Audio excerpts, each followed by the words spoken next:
Hello everybody, welcome to my channel again, and it's time for another questions and answers. So post your questions in the comments section and I'll get to them and read them and answer them for the next week. These videos go up on a Sunday. I usually shoot the videos on a Wednesday, Thursday, or Friday depending on my schedule, and this is just me driving in my car. So this is not a channel we put a lot of preparation into. Everything is right off the top of my head, and that's why the answers are kind of stupid sometimes. Okay, so let's not get in an accident. Okay, thank you for stopping, idiot. Okay, and jump into the questions right away. Here we go. Brooks says, this week I noticed an unusually high number of Nissan Skyline GTRs and AE86 offered for auction. I'm sure this keeps you busy. My question is, when you have more than one buyer interested in an individual car, how do you sort this out?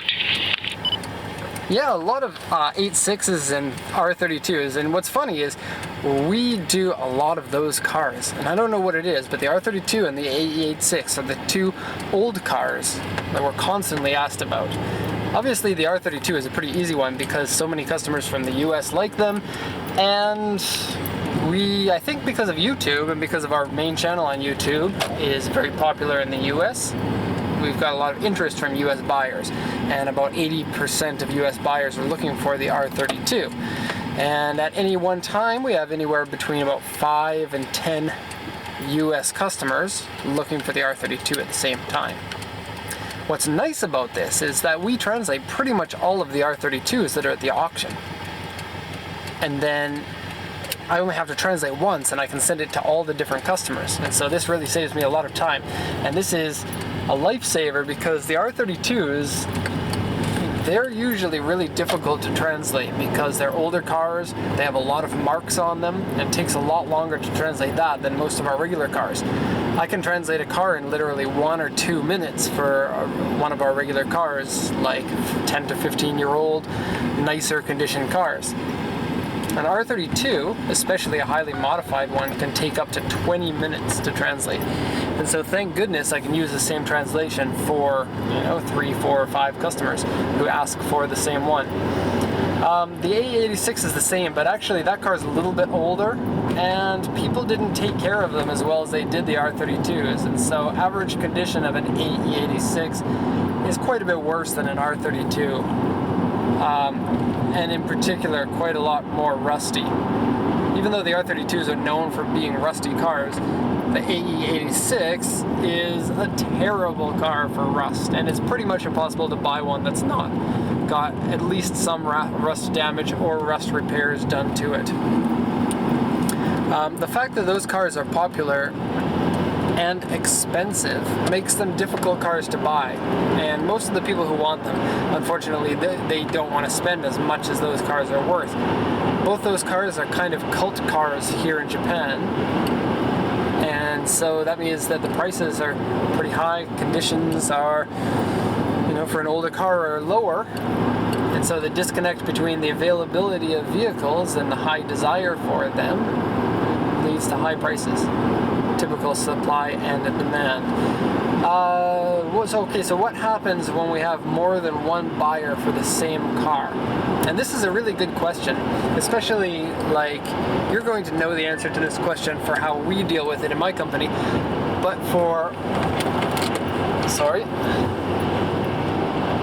too bright when you're driving into the sun. But for other exporters, they do it in different ways. Some exporters will choose the buyer depending on who has been waiting the longest, like a lineup system. Some of them choose the buyers that they like more, like preferential bidding. If you've got 2 bids, then they give it to if both bids are over the amount that's sold for, then they pick who to sell it to. I don't like either of those systems because it leads to favoritism, and I don't like that, and it can cause problems with some customers that I don't know. We've had a couple of problems in the past with bidding on 2 vehicles. For the most part, our policy works really well for us. And turn up the AC. Okay, so here's what it is. If we've got two bidders on the same vehicle, then we will only enter the higher one of those bids. But we don't mention to any of our other bidders that we have another bid on that vehicle. Because the reason why is, if we do that, then we notify the person that they were outbid, then they may or may not want to come back with another bid. And if they do come back with another bid, then we have to go to the other person and say, hey, you got outbid now, do you want to up your bid? And with the amount of time before the auctions go through, you don't get very much notice. And so this could be a disaster for our company when we're trying to bounce between the two, asking about bids, and the auction is coming up to an end, and I'm really busy with other customers at the same time. It means I have to stay on my email like until the very last minute in order to let them know that they have been outbid. I also believe that people should only tell me how much they want to bid for their highest bid, and if that's really the case, then they shouldn't be asking to up the bid. And I think that that's a good way to make people kind of upset for overbidding on a car if you pressure them to raise the bid. And so, I don't know, it's a complicated dynamic and everyone has their own opinion. The system that we use works for us. The only thing is it can be a little bit disappointing when, for example, one customer bids yen and another customer bids 950,000 yen and the car sells for 700,000 yen. And so in this case, the higher bidder of the two will win that one for less than the bid of the lower bidder. And so this makes people, even rational people who would otherwise be able to understand this, they feel really like, wow, I really should have won that car because my bid was over the amount it sold for. And so that is disappointing, but the way I like to look at it is like this. If I've got all of the bids coming in for a certain car, then my customers' bids don't raise the bid for whoever wins. In that case, if those two customers were from a different exporter, then the car would have sold for 853,000 yen or something. And so it could really save the winner money. And if you're the loser in that case, you have to think that, it could have been me in that situation. I could have been the one that saved the $2,000 or so. So, yeah, it is what it is. Here's the next question. Oh, I think I ran out of batteries. Nope, didn't. Okay, we're going to have to listen to that question again because Brendan Oren says, show us your personal cars. I guess it just timed out. I've only got one personal car at the moment. Sometimes I've got another car because there's a mess up or something with bidding, and I end up buying a car. Or a customer is, I don't know. I don't want to get into details of why it happens, but sometimes I get my own vehicles, doubles or triples of vehicles. I only need one car at the moment, but to be honest, I'm actually looking for another car at the moment.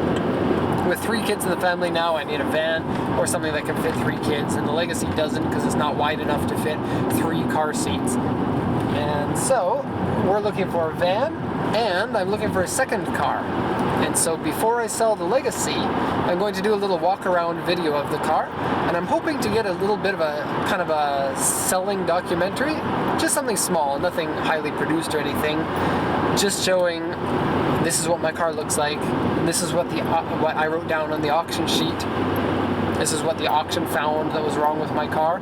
This is how much it's sold for, so that you can kind of see from a seller's point of view what it's like.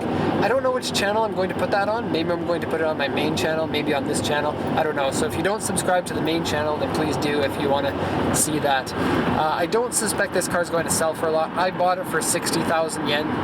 Changed the timing belt and registered the car, and so that adds a little bit of value for it, but I'm not expecting more than about 60,000 yen for it. The car I'm going to buy next, I've pretty much all but decided it's going to be a Honda Elysian, which is like a Honda Odyssey but smaller. It's an 8-seater van. I like Hondas. They drive really well. They're very reliable. They look good in my opinion. And we've bid on 5 of them now and haven't won one of them yet. It seems all the ones that I've been bidding on are the ones that are being bid over the average price, and so I get to be one of those customers that bids and bids and bids and loses. But at least for me, it's a lot easier to translate the auction sheets because I can do it without typing everything out. And then after I buy that, I'm really hoping to get a sunny truck, but that's another story that I'll get into a little bit later. When I get the Elysian, I might do a video of it. Not a lot of people have seen cars like that. Manic72 says, I'm in the UK and I'm thinking about getting an Elgrand. I have 3 disabled boys and one of them with walking difficulties. My heart goes out to people with disabled children. As people know, we've got a son with Down syndrome. So, props to you for having disabled children and at least trying as hard as you can. I've seen some Toyota Alphards with a side lift chair, and now with the Elgrand too. How can I find those at the auction? What is your opinion on the Elgrand and Alphard? Okay, you know how I said that we're going to be buying an Elysian? That car, or that van, is in the same category as the Alphard and the Elgrand. They are the large commuter-style vans, not industrial-style vans, but like for personal passenger vehicles. And actually, those 2 vans were on the short list of cars to buy. And so I decided to go with the Elysian because you get better fuel economy. I like the looks better, and I like that it's front-wheel drive, which I know sounds really strange because I don't normally like front-wheel drive cars, but Honda makes a really killer front-wheel drive system and feels really nice to drive, and that makes the car feel a lot more car-like, which is what I'm looking forward to because my wife's going to be driving it too, and she's not used to driving bigger vehicles. And so the Elgrand and the Alphard are bigger than the Elysian, and they're really nice. They come in 7 and 8 seaters. You can get them in. So the Alphard, I think, is a front-wheel drive chassis and also can get 4-wheel drive. The Elgrand is a rear-wheel drive chassis. You can also do 4-wheel drive on it. And this person's asking about handicapped vehicles. So both of those types of vehicles have manufacturer-made disabled person option. And so the way it works is when you open the sliding door, the immediate chair that is right there has a mechanical system to bring the chair out level with the ground. And then you sit in the chair, and then you press a button, and it puts you into the car. And so you don't have to climb into the car. This is really popular in Japan with elderly people here. And like if you go into the Nissan World headquarters when you're here in Japan, they display these vehicles and they're constantly on TV showing commercials like that. They're a fairly popular system here.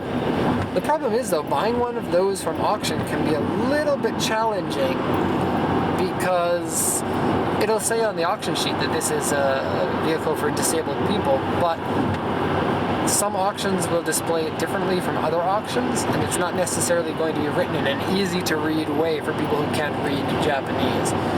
Some of the auctions will have these vehicles with their seat already out so that you can see right in the picture that they've got that, but not all auctions do that either. And so this is one of those circumstances where there isn't really a good solution for this. And what I recommend is you either go with an importer in the UK or you go with an exporter that can do searching for you on this type of vehicle. At the moment, we don't offer a service to search for the vehicle for the customer because of the sheer volume that we're doing and the lack of having enough staff to do that. Certainly, if you're going with a company that does the searching for you, you end up paying a higher price for that. And so assume you're going to pay maybe about 300 or 400 pounds more if you go with a system that they do the searching for you, because it's not easy to find these types of vehicles, and so your options are going to be limited.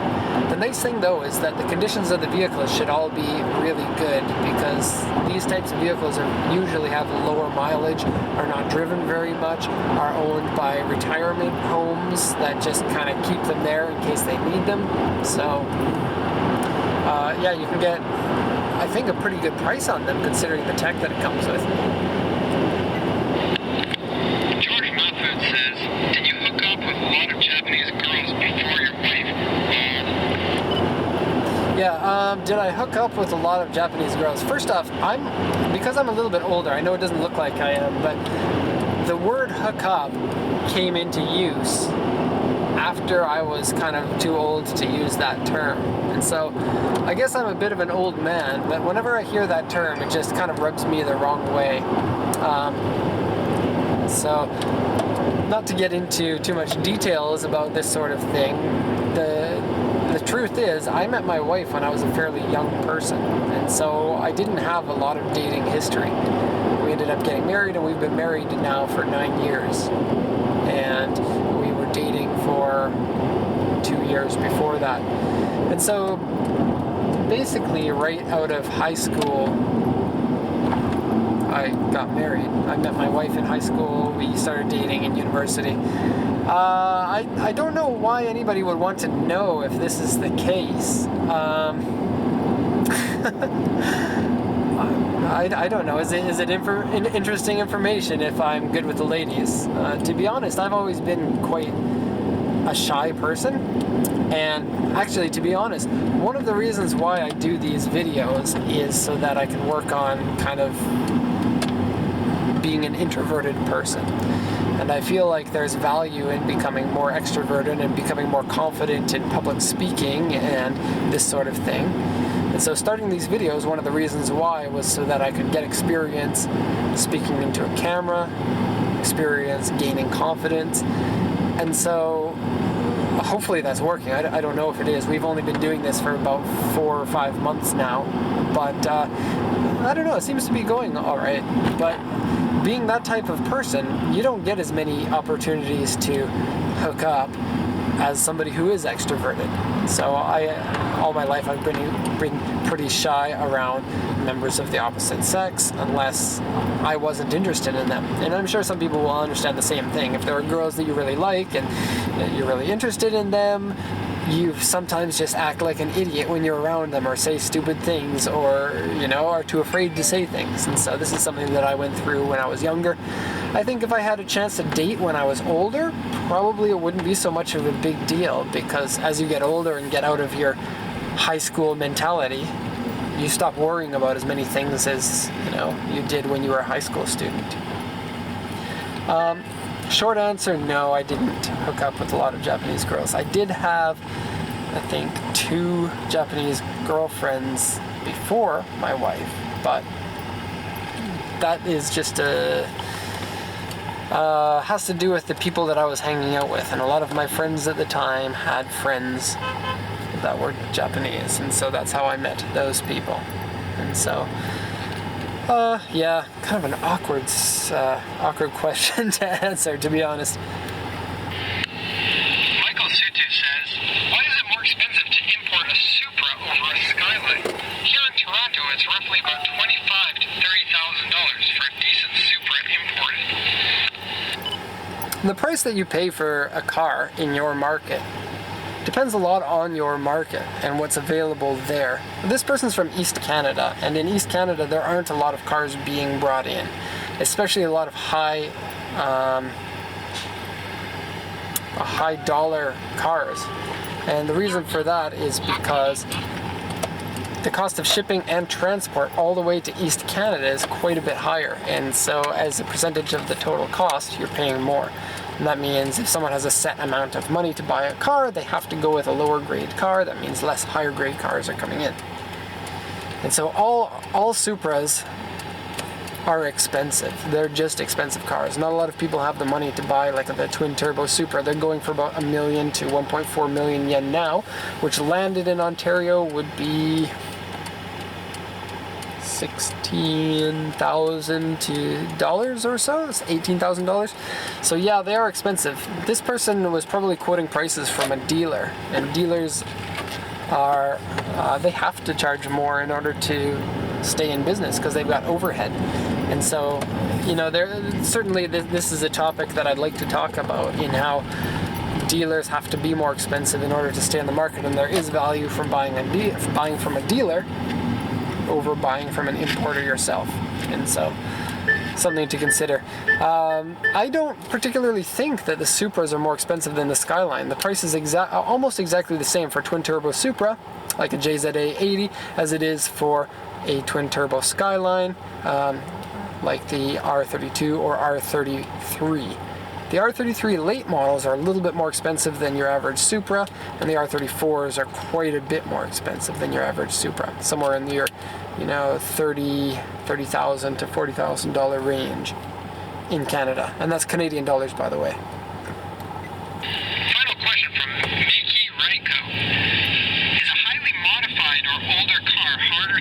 import than stock cars.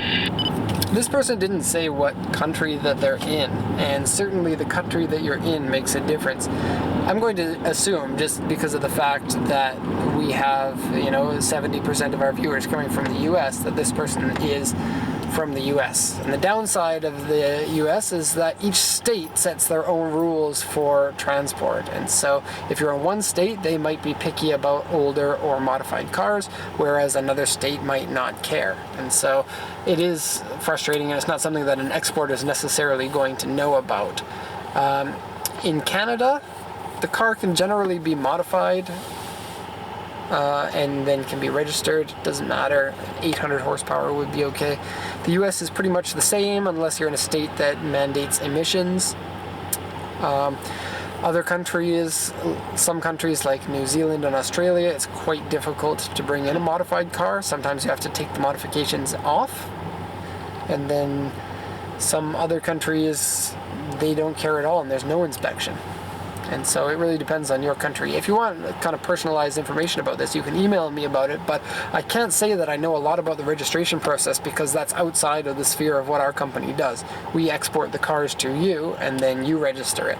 And this is one of the benefits you get from buying from an importer in your country, is they're a specialist in your country's laws. And so if you feel unsure about that sort of thing, you should be buying from an importer probably.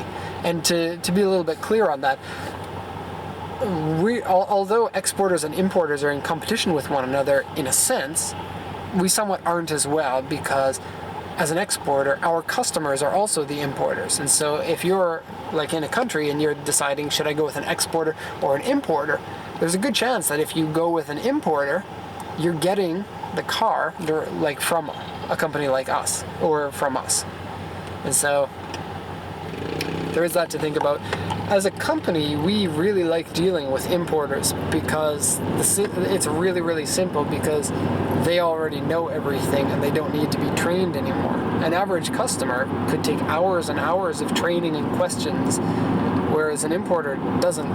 They just know everything. And they rarely have any questions that are difficult to answer. And so that's why the importers get a discount.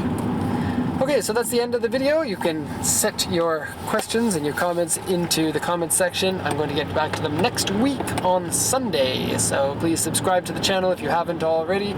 If you like this sort of question answers, keep in mind you can ask anything that you want. You can ask about my family. You can ask about living in Japan. There have been a couple of questions about Down syndrome, which is something that my son has. And I mentioned it earlier in the video, but some people are interested in that. Whatever you want, it can basically be anything. I'm pretty open, unless you want to ask about hooking up with Japanese girls, because it makes me feel awkward answering those questions. So we're going to shut it off there. So thanks for watching and have a good day.